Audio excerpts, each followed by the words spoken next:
ಕೆಳಗಡೆ ನೀರಿನ ಮೇಲೆ ತವರೇವಿನ ಮೇಲೆ ಬೆಟ್ಟ ಇರೋದು. ನಾನು ಬಂಜೆತನ ಹರಿಸಿರ ಮಗು ನಿನಗೆ ಬಿಡ್ತೀನಿ ಅಂತ ಹರಿಸ್ಕೊಂಡಿದ್ರಂತೆ.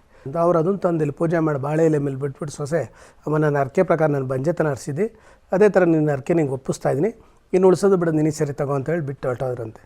ಅದ್ರ ಮುಖಾಂತರ ಇಲ್ಲಿಂದ ಅಲ್ಲಿ ಸುರಂಗ ಅಂತ ಕಂಡುಹಿಡಿದಿರೋದು.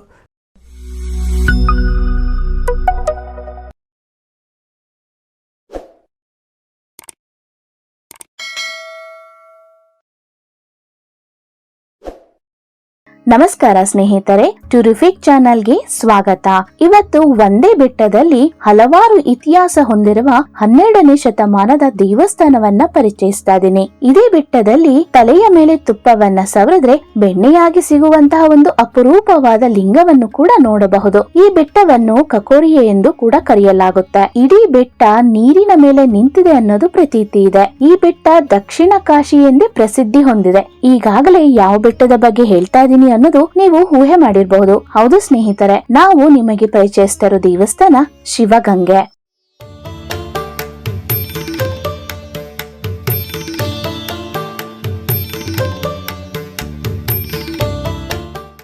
ಬೆಟ್ಟ ಹತ್ತುವಾಗ ನಮಗೆ ಮೊದಲು ಸಿಗುವುದು ಹರಕೆ ಗಣಪತಿ. ಹೆಸರೇ ಹೇಳುವ ಹಾಗೆ ಹರಕೆಯನ್ನ ಕಟ್ಟಿದ್ರೆ ಇಲ್ಲಿ ನೆರವೇರುತ್ತೆ ಅನ್ನೋದು ಜನರ ನಂಬಿಕೆ.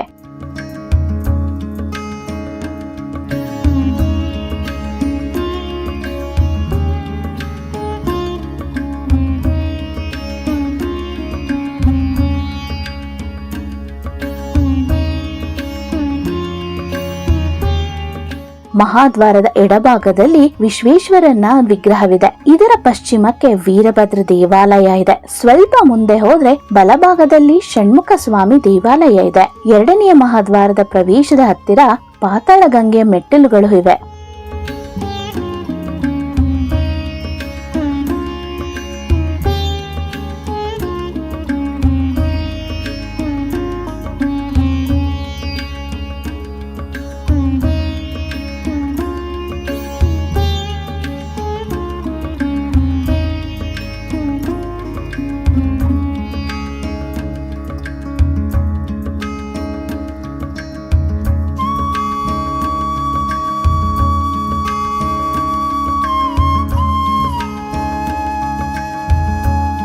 ಹೊನ್ನಾದೇವಿ ಮತ್ತು ಪಾತಾಳ ಗಂಗೆ ಹಾಗೂ ವೀರಭದ್ರೇಶ್ವರ ದೇವಸ್ಥಾನದ ಹಿನ್ನೆಲೆಯನ್ನ ಇಲ್ಲಿಯ ಅರ್ಚಕರಾದಂತಹ ನಟರಾಜ್ ಅವರಿಂದ ತಿಳಿಯೋಣ ಬನ್ನಿ. ಹಿಂದೆ ಹೊನ್ನಾದೇವಿ ರಕ್ತ ಬೀಜಾಸುರನ ರಾಕ್ಷಸನ ಸಂಹಾರ ಮಾಡಿ ಬಾಯಾರ್ ಕೆದಾಗ ತ್ರಿಶೂಲದಿಂದ ಬಂಡೆ ಹೊಡೆದ 2 ಭಾಗ ಆಗಿ ಗಂಗೆ ಉಕ್ಕರ್ದು ಬಂದು ಕುಡಿದು ವಾಪಸ್ ಹೋಗ್ರೆ ಹಿಂದೆ ಹರ್ಕೊಂಬತ್ತಾಯ್ತಂತೆ. ಅವಾಗ ನೀನು ನನ್ನ ಹಿಂದೆ ಬಂದು ಊರೊಳಿ ಎಲ್ಲ ಊರಾಳ ತಂದ್ಬಿಟ್ಟು ನೀನು ಎಷ್ಟೇ ಬಂದರೂ ಬೇಸಿಗೆಗೆ ಜಾಸ್ತಿ ಆಗು, ಮಳೆಗಾಲಕ್ಕೆ ಕಮ್ಮಿ ಆಗು ಶಾಪ ಕೊಟ್ಟು ವಾಪಸ್ ಬೇಕಾದ್ರೆ ಬೇಸಿಗೆ ಉಕ್ಕು ಬರ್ತಾಯ್ತಂತೆ. ಆವಾಗ ವೀರಭದ್ರ ಸ್ವಾಮಿ ಕಾವಲ ಹಾಕಿ ಗಂಗೆ ಬಂದ್ರೆ ಊರುಳಿಯಲ್ಲ, ನೀನು ಈ ಗಂಗೆಗೆ ಇಲ್ಲೇ ಕಾವಲ ಇರು ಅಂತ ಹೇಳ್ಬಿಟ್ಟು ಸ್ವರ್ಣಾಂಬಾಗ್ ನಿಲ್ಸಿರೋದು. ಇದು ಉದ್ದ 12 ಕಿಲೋಮೀಟ್ರು. ಮಾಗಡಿ ತಾಲೂಕು ಕುದೂರು ಅಂತ ಇದೆ, ಅಲ್ಲಿ ಅಂತರ್ಗಂಗಿಗೆ ಸೇರುತ್ತೆ. ಹಿಂದೆ ಕುದೂರವ್ರಿಗೆ ದಂಪತಿಗಳಿಗೆ ಮಕ್ಕಳಿರ್ಲಿವಂತೆ, ನಾನು ಬಂಜೆತನ ಹರಿಸಿರ ಮಗು ನಿನಗೆ ಬಿಡ್ತೀನಿ ಅಂತ ಹರಿಸ್ಕೊಂಡಿದ್ರಂತೆ.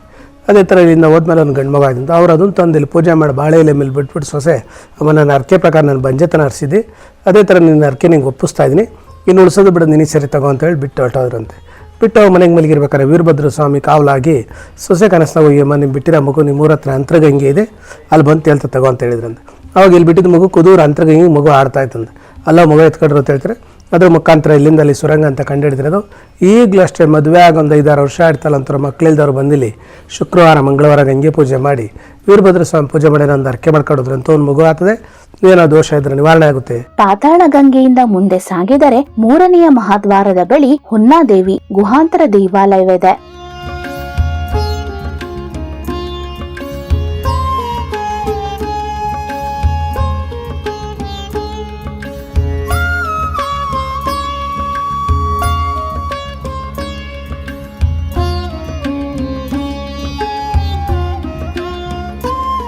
ಈ ದೇವಾಲಯ 40 ಅಡಿ ಚಚೌಕವಾಗಿದೆ.